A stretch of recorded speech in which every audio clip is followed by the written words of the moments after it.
ನೆನಪಿನಲಿ ಕೈ ಹಿಡಿದು ನಡೆಸನ್ನು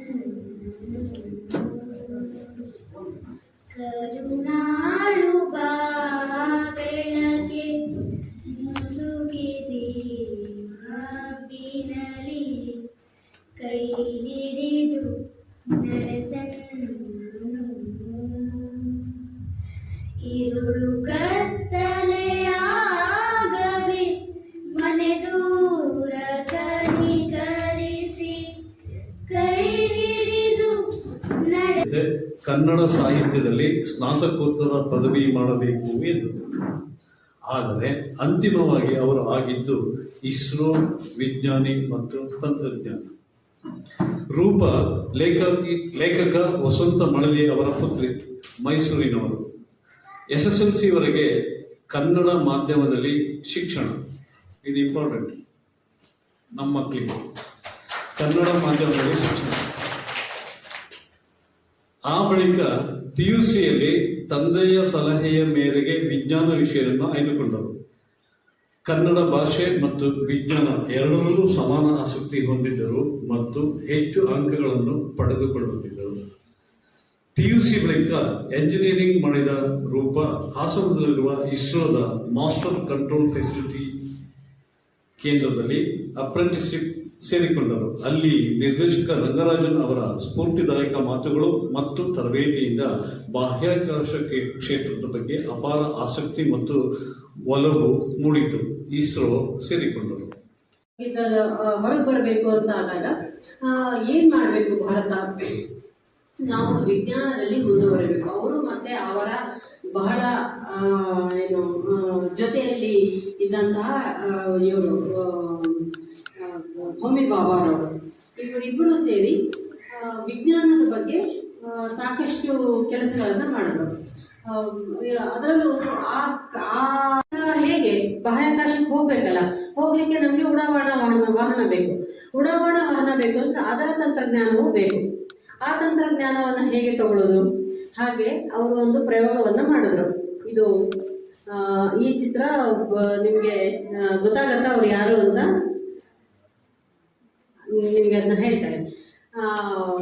ಆ ಪ್ರಯೋಗ ಇದು ರಾಕೆಟ್ ಅನ್ನ ಮಾಡಬೇಕಾದ್ರೆ ನಮಗೆ ಸುಮ್ಮನೆ ರಾಕೆಟ್ ತಂತ್ರಜ್ಞಾನ ನಮ್ಮಲ್ಲಿ ಇದು ಮೊದಲ ಬಾರಿ ಅದರ ಬಗ್ಗೆ ಯೋಚನೆ ಮಾಡ್ತಾ ಇರೋದು. ಆ ತಂತ್ರಜ್ಞಾನ ನಮ್ಮಲ್ಲಿ ಇಲ್ಲ, ಉಪಗ್ರಹ ತಂತ್ರಜ್ಞಾನ ಇಲ್ಲ. ಅದನ್ನ ಹೇಗೆ ಪಡ್ಕೊಳ್ಳೋದು?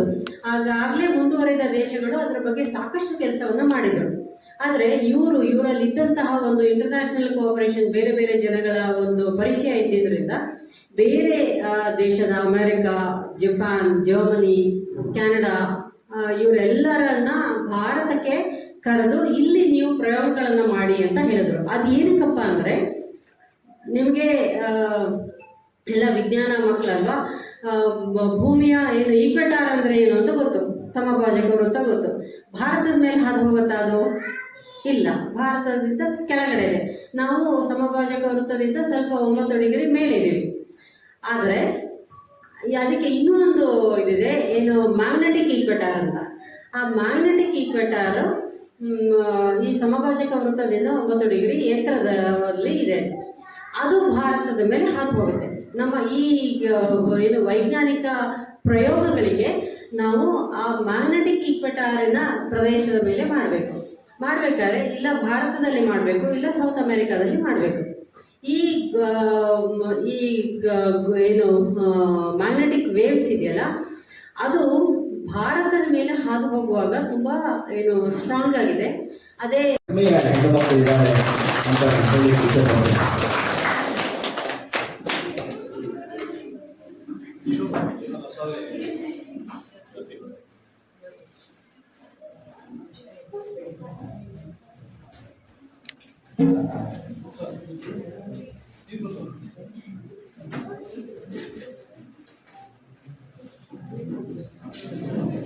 ಮಿಥಿಲ ಇನ್ನಷ್ಟು ಯಶಸ್ಸನ್ನು ಕಾಣಲಿ, ಪಥದಲ್ಲಿ ದೂರದವರೆಗೆ ನೀರಿನಲ್ಲಿ ಸಾಗುವಂಥ ಧೈರ್ಯ ಅವರಿಗೆ ಬರಲಿ ಅಂತ ನಾನು ಭಗವಂತನಲ್ಲಿ ಪ್ರಾರ್ಥಿಸ್ತೇನೆ.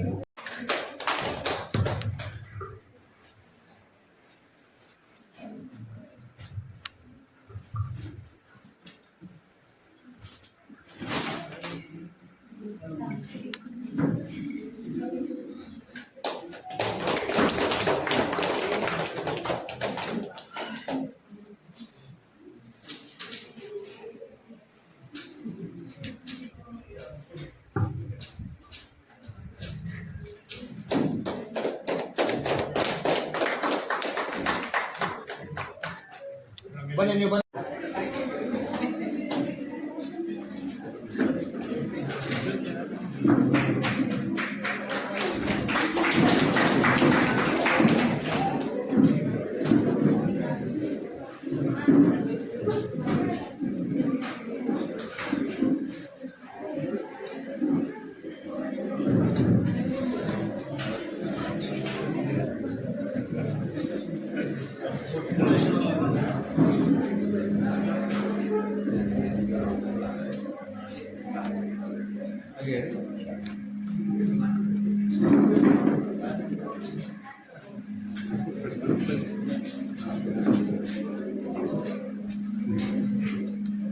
ಸುಮಾರು ಸಿಬ್ಬಂದಿ ವರ್ಗದವರು ಗೌರವಿಸ್ತಾ ಇದ್ದಾರೆ. ಅವರು ಚಂದ್ರಶೇಖರ್ ಇನ್ನೂ 100 ಕಾಲ ಈ ಸಾರ್ವಜನಿಕ ಸೇವೆಯಲ್ಲಿ ತೊಡಗಿಕೊಳ್ಳಿ, ಇನ್ನೂ ಯಶಸ್ಸನ್ನು ಕಾಣಲಿ ಅನ್ನೋದು ಎಲ್ಲರೂ ಕೂಡ ಅವರನ್ನು ವಿಶೇಷವಾಗಿ ಗೌರವಿಸಿ ಅಭಿನಂದಿಸ್ತಾ ಇದ್ದಾರೆ.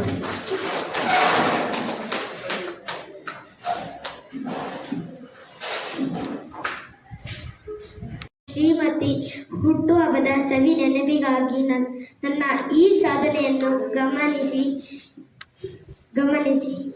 ಚಿಗುರು ಶ್ರೀಗೌರಿ ಪ್ರಶಸ್ತಿ ನೀಡುತ್ತಿರುವುದು ನನಗೆ ತುಂಬಾ ಹೆಮ್ಮೆಯ ವಿಷಯವಾಗಿದೆ. ಮೊದಲು ಅವರಿಗೆ ಧನ್ಯವಾದಗಳನ್ನು ಅರ್ಪಿಸುತ್ತೇನೆ, ಏಕೆಂದರೆ ಸಾಧನೆ ಮಾಡುವ ಹೆಣ್ಣು ಮಕ್ಕಳಿಗೆ ಇದು ಪ್ರೇರಣೆಯಾಗಲಿದೆ. ಭಾಳ ಸ್ವಚ್ಛತವಾದ ಜಿಲ್ಲೆ ಇದು ಇರಲಿ. ಎಲ್ಲರಿಗೂ ನಮಸ್ಕಾರ. ಈ ಒಂದು ಪುಣ್ಯ ಭೂಮಿಯಲ್ಲಿ ನನ್ನನ್ನು ಮಾತನಾಡಲು ಕರೆಸಿದ್ದು ನನಗೆ ಭಾಳ ಖುಷಿ ಆಗ್ತದೆ. ಮತ್ತು ಈ ಒಂದು ಅದರಲ್ಲೂ ಶಿವಮೊಗ್ಗ ಜಿಲ್ಲೆಯ ಕನ್ನಡ ಸಾಂಸ್ಕೃತಿಕ ಲೋಕದಲ್ಲಿ ಕುವೆಂಪು ಲಂಕೇಶಿನಂಥ ಘಟಾನುಘಟಿ ಲೇಖಕರ ಈ ಮಲೆನಾಡಿನ ವಂದನೆಯನ್ನು ತಿಳಿಸ್ತೇನೆ. ಗೊತ್ತಾಗಿದೆ ಅಂತ ನನಗೂ ಗೊತ್ತಾಗಿದೆ. 10 ನಿಮಿಷ ಇದೆ, 2 ಗಂಟೆ ಅಷ್ಟರೊಳಗೆ ಅಧ್ಯಕ್ಷ ಭಾಷಣ ನಾನು ಮುಗಿಸ್ಬೇಕು. ಹಾಗಾಗಿ ನಾನು ಅದೆಲ್ಲ ಹೇಳಕ್ ಹೋಗಲ್ಲ. ಮನೆ ಊಟಕ್ಕೆ ಬರಬಾರ್ದು, ಅದೆಲ್ಲ ಹೇಳಲ್ಲ. ಒಂದು 10 ನಿಮಿಷ ನೀವು ಕೇಳಲೇಬೇಕು, ಕಷ್ಟಪಟ್ಟಾದ್ರು ಏನು ತೊಂದರೆ ಇಲ್ಲ. ಯಾಕಂದ್ರೆ ಇದು ಚಂದ್ರಣ್ಣನ ಗೌರಿ ಅಕ್ಕನ ಪ್ರೀತಿಯ ಒಂದು ಕಾರ್ಯಕ್ರಮ ಅಂತ ನಾನು ಭಾವಿಸಿದ್ದೇನೆ. ಈಗಾಗಲೇ ರೂಪಾ ಮೇಡಮ್ ಒಂದು ಅದ್ಭುತವಾದ ಉಪನ್ಯಾಸ ನೀಡಿದರು. ಜ್ಯೋತಿಯವರು ಅದ್ಭುತವಾಗಿ ಇಬ್ಬರು ಸಾಧಕರನ್ನ ಪರಿಚಯಿಸಿದರು. ವೇದಿಕೆಯಲ್ಲಿರುವ ಗಣ್ಯರು ರಮ ಮಂಜಪ್ಪನವರು, ರಮೇಶ್ ಅವರು ಎಲ್ಲರೂ ಮಾತನಾಡಿದರು. ವಿಶೇಷವಾದ ಅಭಿನಂದನೆಯನ್ನು ನಾನು ಸಲ್ಲಿಸಬೇಕಾಗಿರುವುದು ಶೋಭಾ ಗುನ್ನಾಪುರ್ ಅವರ ಬಗ್ಗೆ. ಅವರು ಸುಮಾರು ಲೇಖನಗಳನ್ನು ನಾನು ಓದಿದ್ದೇನೆ ಕೆಲವು. ಹಾಗಾಗಿ ನನಗೊಂದು ಸಣ್ಣ ಕನ್ಫ್ಯೂಷನ್ ಆಯ್ತು. ಅದು ಕಾಗೆ ಮುಟ್ಟಿದ ನೀರಿನ ಬಗ್ಗೆ ಬರೆದದ್ದು, ಕಾರುಣ್ಯದ ಬಗ್ಗೆ ಬರೆದದ್ದು ಅಂತ. ಹಾಗಾಗಿ ಇವತ್ತು ವಿಶೇಷವಾಗಿರುವ ಮಿಥಿಲಾ ಇವರ ಬಗ್ಗೆನೂ ಈಜುಪಟ್ಟುವಾಗಿ ಗೌರಮ್ಮ ಅವರ ಜನ್ಮದಿನದ ಕಾರ್ಯಕ್ರಮವನ್ನು ಪ್ರತಿ ವರ್ಷವೂ ಸುಮಾರು 2 ವರ್ಷ ಅಥವಾ ಹಿಂದೇನು ಅವರು ಮಾಡ್ತಾ ಇದ್ದರು. ಆ ಒಂದು ಕಾರ್ಯಕ್ರಮವನ್ನು ಈ ಸಾಲಿನಲ್ಲಿ ನಿಮ್ಮ ಕಾಲೇಜಿನಲ್ಲಿ ಅಂತ ಹೇಳಿದರೆ ನಾವು ಇಸ್ರೋ ವಿಜ್ಞಾನಿಯನ್ನು ಕರೆಸ್ತಾ ಇದ್ದೀವಿ.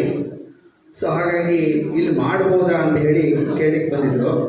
ಆವಾಗ ಯಾಕಂದರೆ ನಾನು ಫಿಸಿಕ್ಸು ಲೆಕ್ಚರರ್ ಮೂಲತಃ.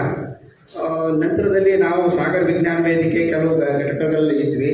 ಅಲ್ಲಿ ಸಾಕಷ್ಟು ಅಂದರೆ ಸಾಮಾನ್ಯವಾಗಿ ನಾವು ಇಸ್ರೋ, ಅದು ಬಿಟ್ಟರೆ ಇಂಡಿಯನ್ ಇನ್ಸ್ಟಿಟ್ಯೂಟ್ ಆಫ್ ಸೈನ್ಸು, ಬೇರೆ ಬೇರೆ IIT ಕಾಲೇಜ್ ಇಂಥವನ್ನೆಲ್ಲ ನಾವು ನೋಡಿದ್ವಿ. ಸೊ ಇಸ್ರೋ ವಿಜ್ಞಾನಿಗಳು ಇಲ್ಲಿ ಸಿರುವಂತೆಗೆ ಬರ್ತಾರೆ. ಅದರ ಒಂದು ಅನುಕೂಲ ನಮ್ಮ ಗ್ರಾಮೀಣ ಪ್ರದೇಶದ ಮಕ್ಕಳಿಗೆ ಆಗಬೇಕು ಅನ್ನೋ ಉದ್ದೇಶದಿಂದ ಇವ್ರನ್ನ ನಾವು ಗೌರವಿಸಬೇಕು ಅನ್ನೋದು ನಮ್ಮ ಮೈನ್ ಉದ್ದೇಶ ಇತ್ತು. ಅಂಥ ಒಂದು ಕಾರ್ಯಕ್ರಮದಲ್ಲಿ ನಮ್ಮ ಸಂಸ್ಥೆಗೆ ಬಂದು ಇಲ್ಲಿ ವಿಜ್ಞಾನ ಬಾಹ್ಯಾಕಾಶ ಅಂದರೆ ಭಾರತೀಯ ಬಾಹ್ಯಾಕಾಶ ಸಂಸ್ಥೆಯಲ್ಲಿ ಹಿರಿಯರಾಗಿ ಸಾಕಷ್ಟು ಘಟಕಗಳಲ್ಲಿ ಕೆಲಸ ಮಾಡ್ತಕ್ಕಂಥ ರೂಪಾ ಮೇಡಮ್ ಅವರು ಬಂದು ನಮ್ಮ ವಿದ್ಯಾರ್ಥಿಗಳಿಗೆ ಉಪನ್ಯಾಸವನ್ನು ಮಾಡಿದ್ದಾರೆ. ಆದರೆ